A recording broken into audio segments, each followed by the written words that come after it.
कबीर परमात्मा के अपने आप उदाहरण देकर कहते हैं कि कबीरा वैद बुलाइया पकड़ के देखी बाँ, और वैद न वेद न जाने ही मेरा करक कलेजे माँ।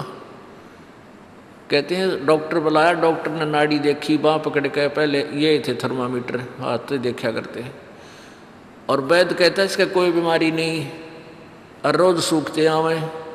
कहते हैं कबीरा वैद बुलाइया पकड़ के देखी बाँ, और वैद न वेद न जाने ही मेरा करक कलेजे माँ। उस परमात्मा की और यहाँ के दुखों का जो दुख है, यहाँ के दुखों को देख देख कर कुत्ते ने देखे खाज किधर कीड़े पड़ रहे उसके हैं, किसी खाज लग रही है। ये भी पहले आप जैसे अड़े चौड़े हो कांडे थे और बढ़िया बढ़िया सूट गाड़ के चाले थे, भक्ति करी को नाच बिरान माटी करवा ली। तो ये बातें उनको तुरंत याद आने लग जाएंगी जिनकी आंखों का मोतिया बिंदु का ऑपरेशन हो गया, अर्थात जिनको तत्व ज्ञान हो गया। अब तो हम देखते हैं कुत्ते हैं, गधे हैं, सुअर हैं, बैल है, जोड़ रखा गाड़ी में भर रखा सामान, चलता नहीं था, दे लट्ठा गद्दा है गधोरी उस पर। तो हमने सोचा ये तो ऐसे बनते रहेंगे और हम ऐसे ही मनुष्य बने रहेंगे। काल ने ऐसी बुद्धि भ्रष्ट कर रखी हमारी, क्योंकि ज्ञान है नहीं। ज्ञान हो तो हम ये नहीं सोच सकते, क्योंकि यहाँ तो प्रत्येक प्राणी का अपना किया कर्म इसको मिलेगा।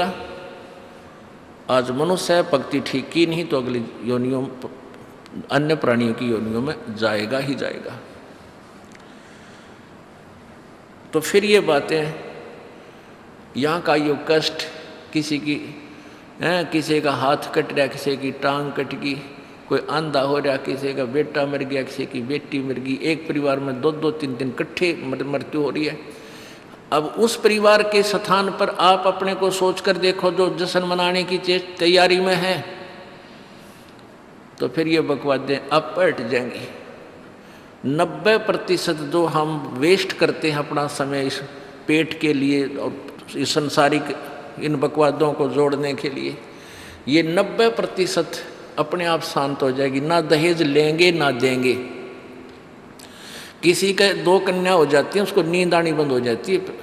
ऐसा हमने अपने आप एक मकड़ी वाला जाल फैला के आप पे फंस बैठे उसमें दहेज के चक्कर में, क्योंकि हमें ज्ञान नहीं। हम किसी से आज पैसा लेते हैं, अगले जन्म में वो पैसा वापस देना पड़ेगा। किसी ने मान ले किसी को दबाव देकर दहेज का पैसा ले लिया, या वैसे 2 नंबर के काम करते ले लिया, लेकर दिया नहीं, अगले जन्म में वो पूरा करना पड़ेगा। किसी का गधा बन कर देना पड़ेगा, किसी का भैंस बन कर देना पड़ेगा, और या फिर अगले जन्म में वो दामाद बन कर ले जाएगा जिसको आज तुम दामाद बन कर ले रहे हो। तो इस पंगे में अनजान व्यक्ति दिया करे। परमात्मा ने जो आपको देना है वही देना है, आपके प्रारब्ध में लिख रखा है। उसमें आप अगर फेरबदल करने की चेष्टा करोगे दूना दुख उठाओगे। फेरबदल भी परमात्मा ही कर सकता है। शास्त्र अनुसार साधना करने से आपके भाग्य में ना होगा वो पुण्य, और परमात्मा करवा कर या अपने कोटे से देकर आपको यहाँ होटल वाली सुविधाएं अवश्य देगा, पर अधिक नहीं मांगनी चाहिए। तो ऐसे नानक साहब जी से किसी ने प्रश्न किया, क्योंकि नए नए भक्त बहुत जाते रहते हैं। कहते हैं हे गुरुदेव, हे परमात्मा, आप हमें कभी खुश नज़र नहीं आते, आप खोए खोए से रहते हो। तो नानक साहब जी कहते हैं भाई क्या बताऊं। कहते हैं ना जाने काल की कर डारे, और किस विध ढल जा पासावे, और जिनाते सरते मौत खुड़क दी उनानू केड़ा हासावे। कि 1 सेकंड का पता नहीं यहाँ के बिजली गिर जा और कहाँ गिर जा। जैसे सन 2000 की बात है, पूरा भारतवर्ष गणतंत्र दिवस 26 जनवरी मना रहा था। उधर से गुजरात के अंदर एक जबरदस्त भूकंप आ गया।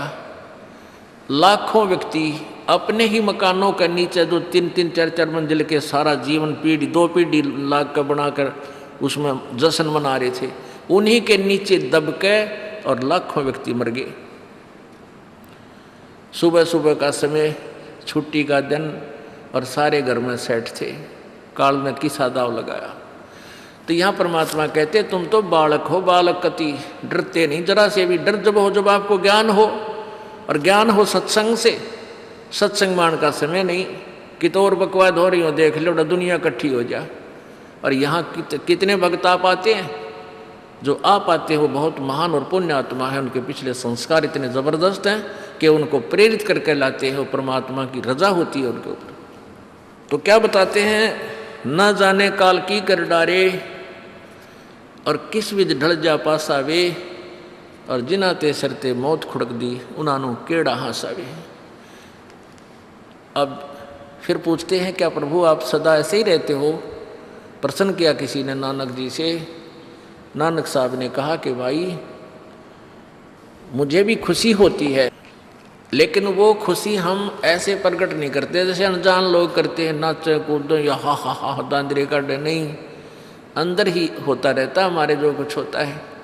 कहते हैं साध मिले साड़ी शादी होंदी, साध मिले साड़ा शादी होंदी, और विछड़ जा दिलगिरी वे, अखदे नानक सुनो जहाना मुश्किल हाल फकीरी वे। कि तुम भक्तजन जब आते हो मेरे पास सत्संग सुनने के लिए, और जो उपदेश ले चुके हैं, और फिर वो सारे के सारे रह कर मेरे पास आ रहे हैं, तो मुझे बहुत खुशी होती है। उस दिन हमारे विवाह होता है, शादी होती है, समागम होता है, चहल पहल होती है। और जब तुम चले जाते हो, विछड़ जाए दिलगिरी वे, तुम चले जाते हो जब मुझे दुख होता है। क्यों होता है कि तुम काल के उसमें पहुँच चले जाते हो, क्योंकि भक्त कम होते हैं और काल प्रेरित व्यक्ति ज़्यादा होते हैं। मुझे ये डर लगा रहता है कि कहीं ये भोली आत्मा उन काल के दूतों का ना फंस जा, और उनकी बातों माँ के भक्ति ना छोड़ दें, इनकी दुर्गति ना हो जा। जब तुम ठीक ठाक वापस आ जाते हो सभी, तो मेरी आत्मा खुश होती है। उस दिन मेरी खुशी का कोई ठिकाना नहीं होता, लेकिन वो होती है अंदर ही अंदर, लोग दिखावा नहीं होता। साध मिले साड़ शादी होंदी, और विछड़ जा दिलगिरी वे, अखदे नानक सुनो जहाना मुश्किल हाल फकीरी वे। भाई कहते हैं भक्ति करना बहुत मुश्किल है। मुश्किल इन काल के दूता ने बना दी, जनता ज्ञानहीन कर दी। जो भक्ति नहीं करते वो तो सीधे काल के जाल में हैं ही। जो भक्ति करने की चेष्टा करते हैं तो किसी का तो पति लाठी ठाए पाओगा, उसके पति ने कोई और इंजेक्शन ला जाएगा। यो कि होया भाई हम भी तो नाम ले रहे हैं, हम वहाँ जाते हैं, हम तो 6 महीने साल में कभी कभी जाते हैं, और आप कहते हैं 10वें दिन भाग लेते हैं। तो भगत ने नाम ना ले रखा तो वो परेशानी पैदा करेगा ही करेगा। किसी की पत्नी ने नाम नहीं ले रखा, भगत ने ले रखा है, तो वह सींग पिनाए पावेगी। किसी के कहने सुनते जानते क्या सुनी घर में होगी। काल न तक करवाना है कि किसी प्रकार ये वहाँ जाना छोड़ दें, तेरे जाल में फंसे रहें। इसका तो पूरा प्रयत्न रहेगा। लेकिन पुण्यात्माओं, यु ज्ञान रूपी ढाल आपको इसलिए दी जाती है कि अपना बचाव करो, और भक्ति मत छोड़ना चाहे कुछ भी हो। आप पुण्यात्माओं अपने घर के काम में, ठीक है, पति पत्नी बच्चे सब कोई कार्य करना है तो सब मिलकर सलाह बनाकर कर लें, बहुत अच्छा होता है। उसमें कोई हानि लाभ भी हो जाती है तो विशेष दुख नहीं होता। उसमें अवश्य राय एक दूसरे की लेकर काम कर लेना चाहिए। और जब आता आत्म कल्याण का समय, उसमें किसी की राय की आवश्यकता नहीं। मान लीजिए आपने नाम लेना है और आपका पति नाट्य है, तो नाट्य जाएगा। ये अपने जीवन का सौदा तुमने खुद सोचना होगा, इसमें किसी की राय की आवश्यकता नहीं। आपने नाम लेना, आपकी पत्नी मना करती है तो करण दे, इसमें किसी की सलाह लेने की जरूरत नहीं, चाहे कोई राजी रहे चाहे नाराज रहे। यदि मीराबाई उस समय ये सोचती कि तेरी माँ क्या कहेगी, तेरे पिता क्या कहेगा, ये समाज क्या कहेगा, तू मंदिरों में जाती है, क्योंकि उस समय ठाकुर समाज अपनी बहन बेटियों को घर से नहीं निकलने देते थे, पर्दों में रखते थे। लेकिन मीराबाई बालक नहीं रही थी, समझदार थी। वह उसको पता था कि आज तो मैं लोक लाज कर मैं आकर भक्ति नहीं करूँगी और फिर कुतिया बनकर बाजार में आंडूंगी, कोई मेरी इज्जत का रक्षक नहीं मिलेगा। तो ये ज्ञान से ही ऐसी दृढ़ता आती है। संघर्ष किया और सफल हुई, क्योंकि मालिक के नाम पर जो संघर्ष करते हैं सच्चे दिल से हृदय से, उनकी परमात्मा मदद किया करता है। ये पिछले इतिहास देख लो। क्या बताते हैं? मात पिता सुत स्त्री आलस बंधु कान, संत दर्श को जब चले ये अटकावे आण। मात पिता सुत पुत्र को कहते हैं। स्त्री जैसे कोई बालक हैं 15, 16, 10 वर्ष के, वो माता पिता के अधीन होते हैं। और बच्चे का समझ में आ गई और माता पिता मना करते हैं तो उनके अधीन है वो। और बच्चे जवान हो गए, बूढ़ा बूढ़ी अगर समझ में आ गई, फिर वो बालक बाधा करेंगे, वो रोकते टोकते हैं। तीसरा दिन चल पड़ते हो, किराया कितने डावा फलाना है, यानी कुछ ना कुछ बाधा कर सकते हैं। किसी का पति बाधा कर सकता है, किसी की पत्नी बाधा कर सकती है। जब भक्ति की तरफ अग्रसर होता है या सत्संग में आने की तैयारी करता है। या फिर आलस बंधु कान, आलस माने आप ढीले गोडे छोड़ दे, फिर देखांगे इबका नहीं जाता, सर्दी घनी है, गर्मी घनी है। और या बंधु कान, लोक लाज, इनके कारण ये है भक्ति में बाधक। अब क्या बताते हैं परमात्मा? मात पिता सुत स्त्री आलस बंधु कान, संत दर्श को जब चले ये अटकावे आण। इनका अटकाया अटके नहीं, और संत दर्श को जाए कह कबीर सो संत है आवागमन नसावे। इनका अटकाया अटके नहीं, और संत दर्श को जाए यानी सत्संग में अवश्य जावे, कह कबीर सो संत है आवागमन नसाए, उसका कल्याण होगा। आज मीराबाई जी का कितनी श्रद्धा और आदर के साथ नाम लिया जाता है। और यदि वो उसी तरह की क्रियाएं करती जो उस समय की बहन बेटियां लोक लाज में फंस का अपना जीवन बर्बाद करगी, आज वो कुतिया बनी आंड है। परमात्मा कहते हैं नकबे सर नकबे बनी वह पैर थी हार हमेल, और सुंदरी से वह कुतिया बनी सुन साहिब के खेल। बीबी पड़दा रहे थी डोडी लगे थी बार, अब गा तो गाड़े फिरती हैं बन कुतिया बाजार। वो पर्दे की सुंदरी सुनो संदेशा मोर, इब गा तो गाड़े फिरती हैं वो करें सराय शोर। अब जो डोडी पर्दे जिनका लग गया करते, पर्दे में रहा करती थी, जो अपने आप को ऊंच घरों की बेटियां बहू कहा करती थी, उनका सत्संग की छीट लगी नहीं, करते बाहर निकली नहीं। पूर्व जन्म की पुण्यात्मा थी, उनको कोई रानी बन गई, कोई महारानी बन गई, कोई अच्छे घर में जन्म, इस मायाधारी मस्करिया का जन्म हो गया। और वो भगवान से दूर रहने के कारण फिर अगले जन्म में कुतिया की योनि पाती है।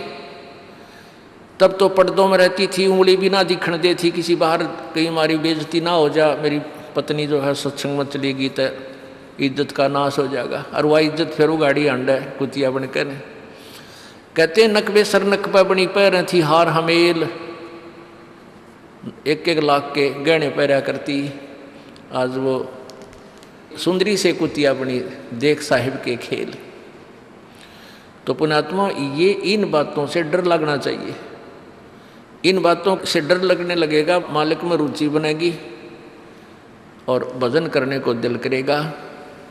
और ये लोग दिखावा जो ड्रामा है, नाचा कूदी, ये बकवाद मन में आवे को नहीं, ये कहने की आवश्यकता नहीं पड़े। दास ने कैसा मत करियो, हाँ कहना तो पड़ता है एक बार बालक को, कुछ दिनों के बाद फिर आपकी रुचि ना बढ़े। इतना तो इस दास को विश्वास हो गया है कि परमात्मा के बच्चे भगवान को पहचानने लग गए, क्योंकि अब शिक्षित समाज है। आपको नाम दिया जाता है, नाम देने से पहले सब नियमों से परिचित कराया जाता है। और हमने ये पुस्तक बनाई है भक्ति सौदागर को संदेश, इसके प्रथम अध्याय में ही हमने नियमों का पूरा विस्तार से विवरण दिया है कि कोई भी पुण्यात्मा इस आश्रम की तरफ आएगा तो पहले तैयार होकर आवे। पहले क्या होता था कि भक्तजन समझाते थे नाम ले लो तुम्हारा कल्याण हो जाएगा, बड़े सुख होते हैं, यहाँ आ जाते थे उपदेश लेने। और यहाँ आकर के हम फिर उनको लिस्ट दिखाते थे, ये नियम निभाने हैं, तो बात जाते थे कि नहीं हमारा भी ये नियम नहीं नंबर। क्योंकि वो उल्टे रंग में रंगे हुए वो सारे। तो अब उनको पहले ये लिख कर दे दिया कि तुम तैयार होकर आ जाना, तुम्हारा मन मानने तो आना, क्योंकि कल्याण होगा इस मर्यादा में रहने से। तो अब ये दास देख रहा है कि अब कितना डर लगता है बहन बेटी भाइयों को, बच्चों को।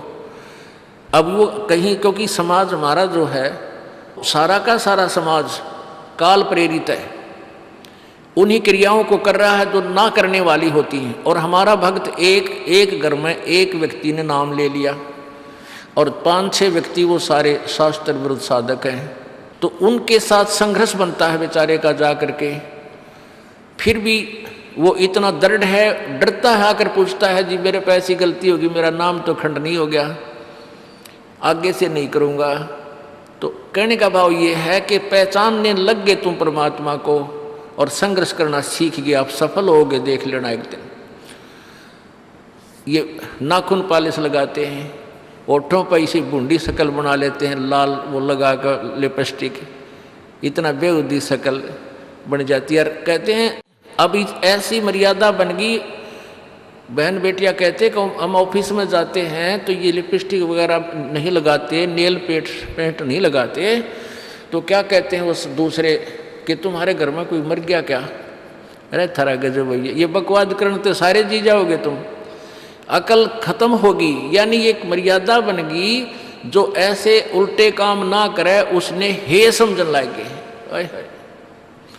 निरंजन धन तेरा दरबार जहाँ तनिक नहीं न्याय विचार, सारे उल्टे काम में राजी रहे। लेकिन हमारी बेटियां अब संघर्ष करती हैं कि हाँ उनको ज्ञान हो गया, वो तो बालक हैं, कुछ भी कह सकती हैं। तो अब हम सबको बताते हैं ये ऐसा नहीं करना, क्योंकि पहले हमारा ज्ञान गाँव में ज़्यादा चला था। इस दास ने गाँव में जाकर प्रचार किया, तो वहाँ तो ये था को ना लिपस्टिक का फंड था, ना कोई नाखून पालिश लाया करती, मेहंदी मुंदी ला लेती, तो यार वो भी मना कर दिया हमने, समझा दिया कि इसका कोई फ़ायदा नहीं है, अपना भक्ति करो। तो वो तो सब एक साधारण सी बात ही छोड़ छाड़ दी। अब शहरों में फैल गया परमात्मा का जो ज्ञान है। अब शहरों से जो बेटियां आती हैं वो सारे तो नाखुना निशी बुरे हाल तो सनाए पाओगी। और इधर बिहार में तो और बेगन हो रहा कति बुढ़ी बालक सारे लाल ये नाखुना न कति न कुसुती तरह पेंट करके लाओगे, न चमकान दे। अब इनको समझाना पड़ता है कि ये नहीं करोगे तो मान जाते हैं कि नहीं आगे नहीं करेंगे हम, क्यों इनकी आवश्यकता भी क्या है? भगवान ने जो कितने सुंदर नाखून पहले बना के दे रखे, इन पर क्या फायदा और बकवाद करने की? तो मालिक ने जो अंग दे रखे हैं वो बहुत अच्छे बना के दे रखे हैं, इसमें हमको फेरबदल करें, ये हमारी वो लोग दिखावा मेकअप है, इसकी हमें आवश्यकता नहीं। अब तो हम आपको बता रहे हैं, समझा रहे हैं पहली बार, फिर आप पे सियाने हो जाओगे, आपकी अब पर रुचि ना करे। जैसे नानक साहब कहते हैं, ना जाने काल की कर डारे, किस विध डल जा पासा वे, जिना के सरते मौत खड़क दी नानू के डांसा वे।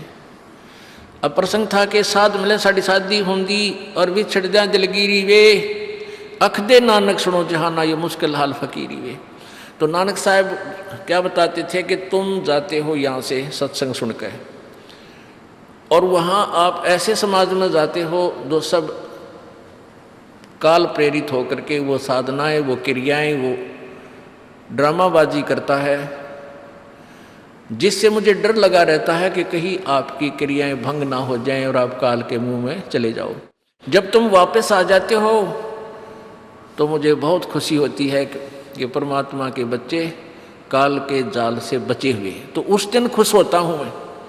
और तुम चले जाते हो तो मेरी एक तो वो ज्ञान कि यहाँ काल का लोक है, ना जाने कब जाना पड़ जावे, इस कारण से डर से अपनी भक्ति करता रहता हूँ। और एक तुम्हारी भी चिंता खाती रहती है कि कहीं काल के जाल में ये बालक फिर ना फंस जाए।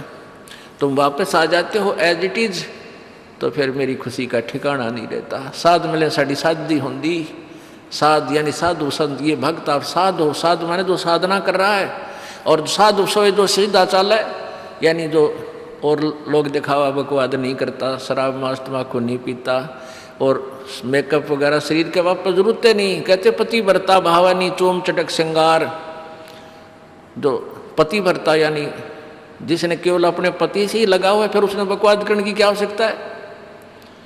तो कहने का भाव यह है कि हम सच्चे ढंग से जब लगेंगे, फिर हमने अब तो इच्छा ना हो किसी वस्तु की। परमात्मा कहते हैं इस काया का गर्व ना करियो के काला के गोरा रे,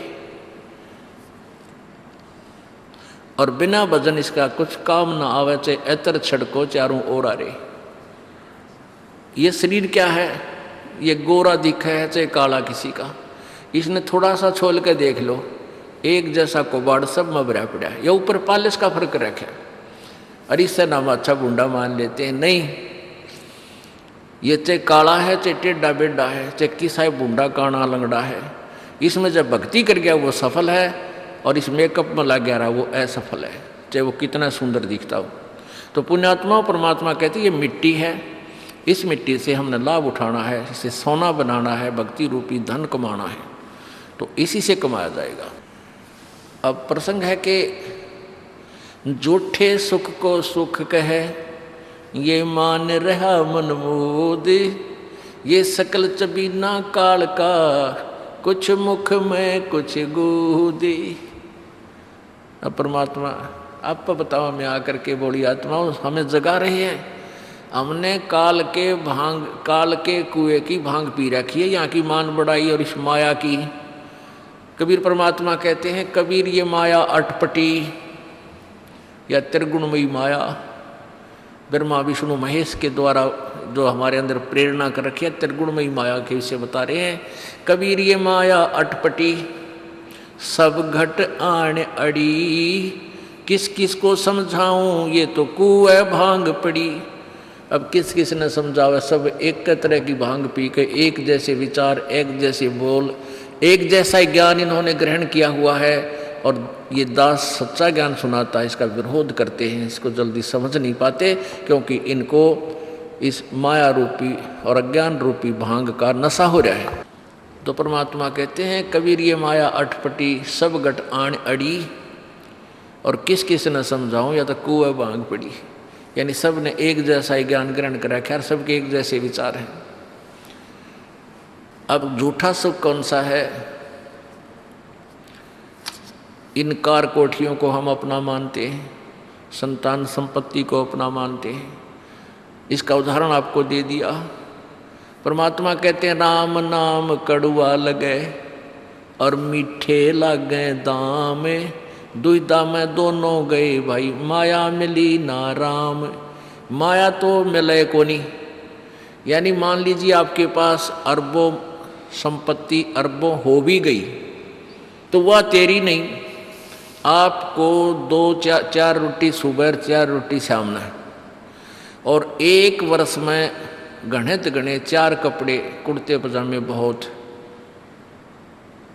एक वर्ष में खत्म। अब पाटे को नहीं, ऐसा काम रह रहा आजकल, और 2 जोड़ी चप्पल कुर्ते जूते, और एक खाट का स्थान, एक चारपाई आ जा, गणित 2 आ जा, जितने एक परिवार एक व्यक्ति को एक चारपाई। कहने का भाव यह कि ऐसा सीमित सा मकान, इतने की आवश्यकता आपको है, और बाकी पैसा आपके पास उसने के सिर में मारोगे, क्या करोगे उसका।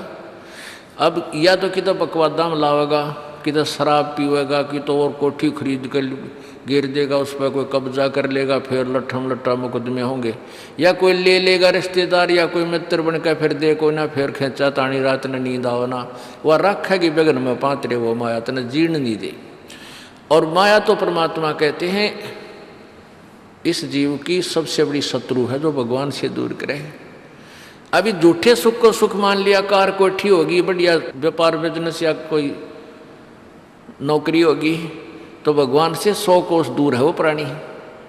कोई एक आध पुण्यात्मा इसे प्रेरणा होकर आ जाता, वो तो फॉर एग्जाम्पल होते हैं। तो परमात्मा कहते हैं इसे सुख का आग लगे जो भगवान से दूर करे। परमात्मा कहते हैं वो दुख अच्छा हमारे लिए जो परमात्मा के चरणों में हमें लगाए रखे। कबीर साहब कहते हैं सुख के माथे पत्थर पड़ो जिससे नाम रट देते जावे, और बलिहारी वो दुख जो पल पल नाम रटावे। कि हे परमात्मा इसे सुख की हमने जरूरत नहीं, जो भगवान से दूर करे। पत्थर पड़ो इसे सुख के ऊपर, और बलिहारी उस दुख के जो पल पल नाम रटावे। जैसे भक्त नाम ले रखा किसी ने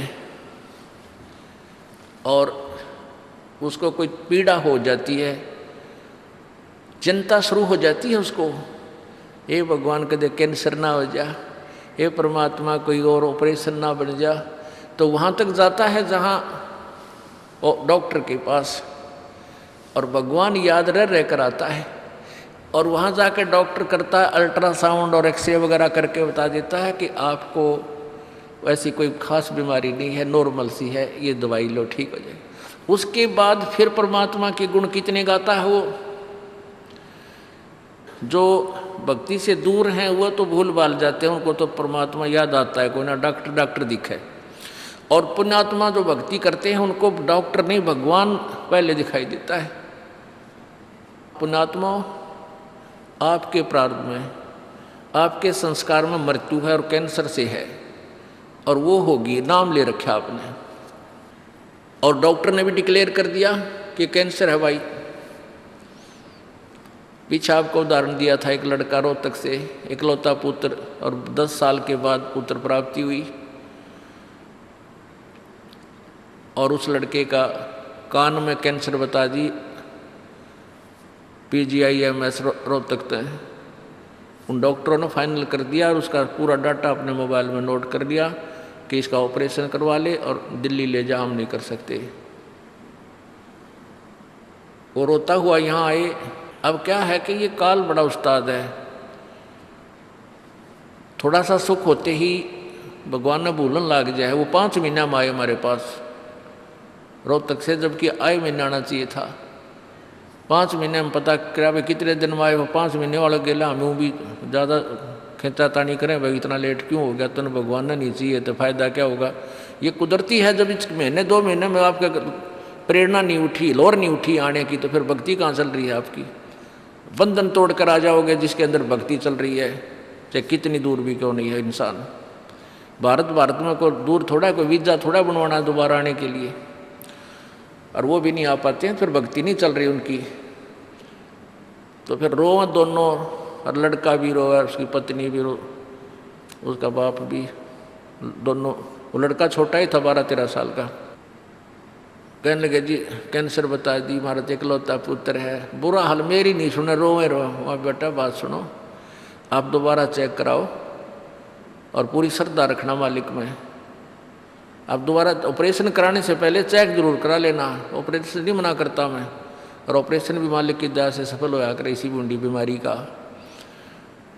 तो उनके यह बात जच गई, जानते डॉक्टर से कहा जी इसको ऐसे, वो रिपोर्ट दिखाई, और फिर कहा जी, वो डॉक्टर ने कहा अभी मैं दोबारा चेक कर लूँगा। मालिक प्रेरणा करता है कि एक बार चेक करना पड़ेगा, मैं ऑपरेशन करने से पहले चेकिंग फिर करूँगा। दोबारा चेक किया, उसने बताया इसका कोई कैंसर नहीं है, और कान की हड्डी बढ़ है, और 6 महीना में एक बार दिखा जाइए, आप पर ठीक हो जाइए।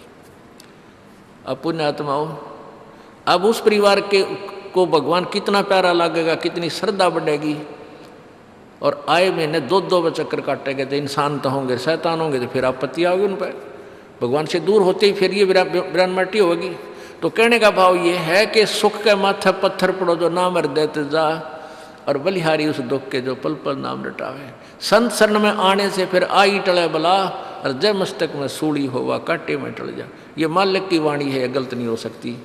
इसका हम कितना लाभ उठा सकते हैं वो हमारी अपने अंतःकरण की जो है व्यवस्था के ऊपर डिपेंड करता है। हमारी कितनी भावना है, कितनी हमारी लगन है मालिक में। अब कुछ भक्त ऐसे भी आते हैं जी, हमें लाभ ना होया, पाठ भी करा लिया, जोत भी चढ़ा दी, और 3 बार आ लिया मैं, ईसा डठोरा दिखाऊंगे, मेरा ऊपर जानो बहुत बड़ा, मुझे ही ज़्यादा आवश्यकता है, इसने कती नहीं।